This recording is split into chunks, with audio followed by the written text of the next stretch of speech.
Yesterday we talked about all the executive orders that Barack Obama has signed in his first year in office, and he's not the only president to use executive orders. Bush was writing them up like crazy as well.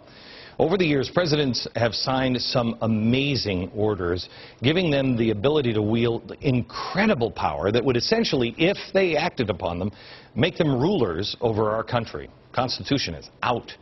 That's why executive orders, what President Obama is saying he's going to do with health care and everything else, that's why it makes people just a little uncomfortable, and it also makes conspiracy theorists use them to drum up all kinds of fear. I want you to know two things about executive orders. First of all, executive orders should make you nervous. It's a potential power grab. Do it out in the open. Let's do it the right way. The other thing is, almost all executive order conspiracy theories that you'll find on the internet are wrong. I'm going to show you a pretty safe interpretation of some of the executive orders that are floating around there. And they're saying, look what the president can do. Executive Order 10995. It allows the president, through his telecommunications director, full and efficient employee of telecommunication resources in carrying out all national policies. That means telephones, TV, radio, internet, everything could be controlled by the president if the president decided there was a national emergency. And that's the problem of all of the directives. What defines a national emergency? Well, the question really is who defines it? The president. Executive Order 10997 would grant that the Secretary of Interior will prepare national emergency plans, develop preparedness programs covering all electrical power, all petroleum, gas, solid fuels, and minerals in the event of an emergency. Well, I don't see a problem with that one, huh?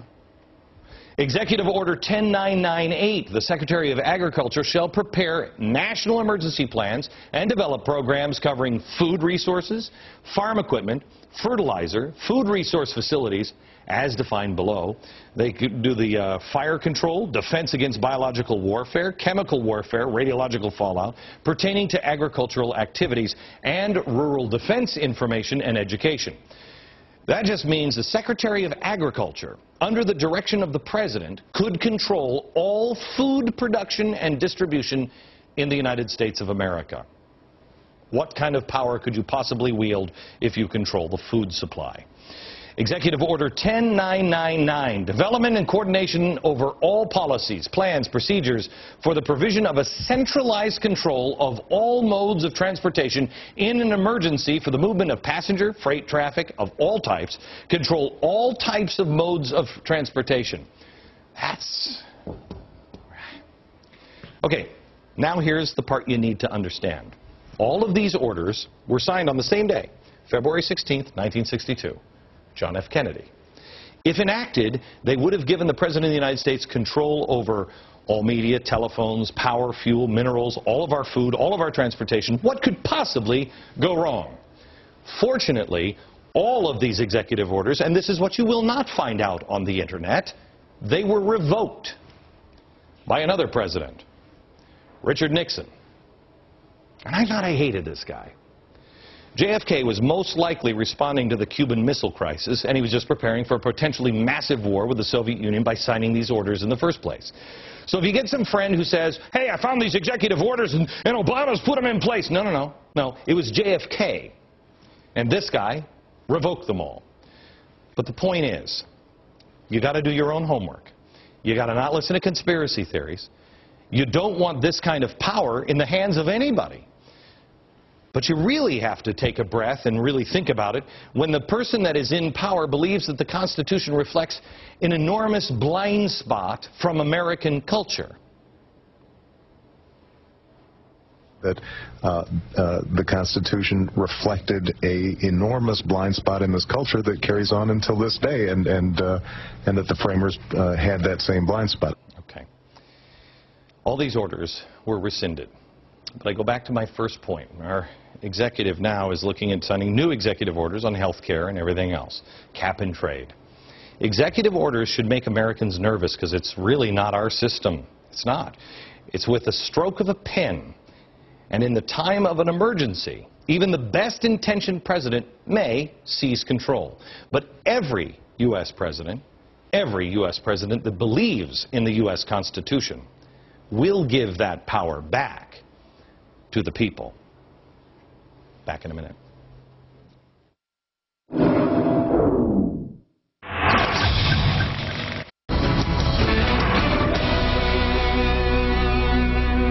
this poster, it actually used to say hope, and the original one was done by a Shepherd Ferry that said hope. Now there's anger. And I was telling you about the White House is saying now that they're going to replace, they're going to try to tap into that anger. Why would you do that instead of tapping into hope? Why didn't the hope thing turn out? Why is it now anger? I'm painting a series of, 3 series of paintings. I've got one of them here behind, a copy of it behind this one, and I'll show it to you in a second. I'm painting it for something that I'm doing. It's a tour around the country called the American Revival. And it's about faith, hope, and charity. And so I was thinking about hope. And this poster, hope. Why is it anger now? Because we were promised hope, and hope doesn't come from anything other than truth. And as I was thinking about that, I thought, you know, that's why this seems so wrong, because there is no transparency. That's why it worked. But now why it is anger, because there is no real transparency. What he promised was a lie. That's false hope. Real hope comes from somebody like this, that is known for the truth. This is the painting that I'm painting for the first section of our day-long event. It's in 2 cities. First one's in March 27th at the UCF Arena in Orlando. And the second one is April 10th at the Jobbing Arena in Phoenix. You can go to glennbeck.com or Ticketmaster for all of the information. I hope to see you there to restore hope through truth. We'll be right back.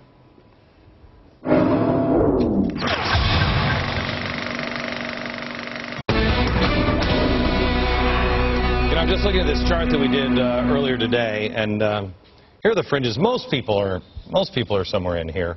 I think 70% of America really is here.